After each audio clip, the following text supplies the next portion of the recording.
बिस्मिल्लाहिर्रहमानिर्रहीम। फरमान मुस्तफ़ा सल्लल्लाहु तआला अलैहि वसल्लम, तुम्हारा मुझ पर दुरूद शरीफ पढ़ना पुलसलात की तरीक़ी में नूर होगा। सल्लु अला हबीब।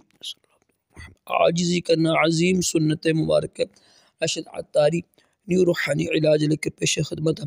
आज मंगल का दिन है और शाम से पहले पहले ना यानी ये 8 रजबुल मुरज्जब बनती है, यानी जो मुराशिब का जो महीना शुरू हुआ ना मुबारक महीना, तो आज इसकी 8 रजब की तारीख है। इस्लामी तारीख है ना मगरिब की नमाज की बदल जाती है।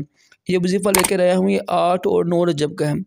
अगर आप आज कर सकते हो आज कर लें, वरना कल कर सकते हैं, कल शाम तक है ना, नहीं इसका वक्त कल शाम तक वक्त है इसका ये वजीफ़ा करने का। तो ये इस्लामी साल हमेशा याद रखिएगा मगरिब के बाद शुरू हो जाता है, यानी आज मगरिब की नमाज के बाद ना 9 रजब हो जाएगी।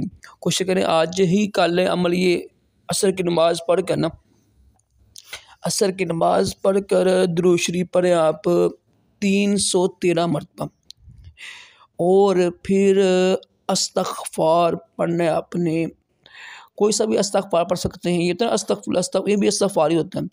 अस्तग़फ़िरुल्लाह अस्तग़फ़िरुल्लाह ये पढ़ लें आप, ठीक है। अस्तग़फ़िरुल्लाहल अज़ीम व अतूबु इलैहि ये पढ़ सकते हैं। जैसे भी अस्तग़फ़ार पढ़ना है आपने, अस्तग़फ़ार पढ़ के ना 1000 मरतबा, तो फिर एक तस्बीह यानी 100 मरतबा या हय्यू या क़य्यूम पढ़ लीजिएगा और दुआ मांगे।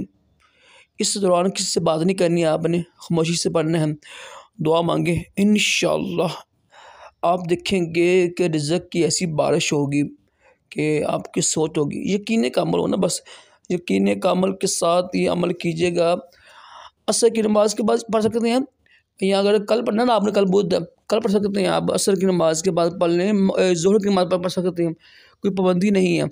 असर और ज़ोहर के बाद पढ़ सकते हैं आप, लेकिन कल शाम से पहले पहले पढ़ना है आपने। आज 8 है, कल शाम तक 9 तारीख हो जाएगी।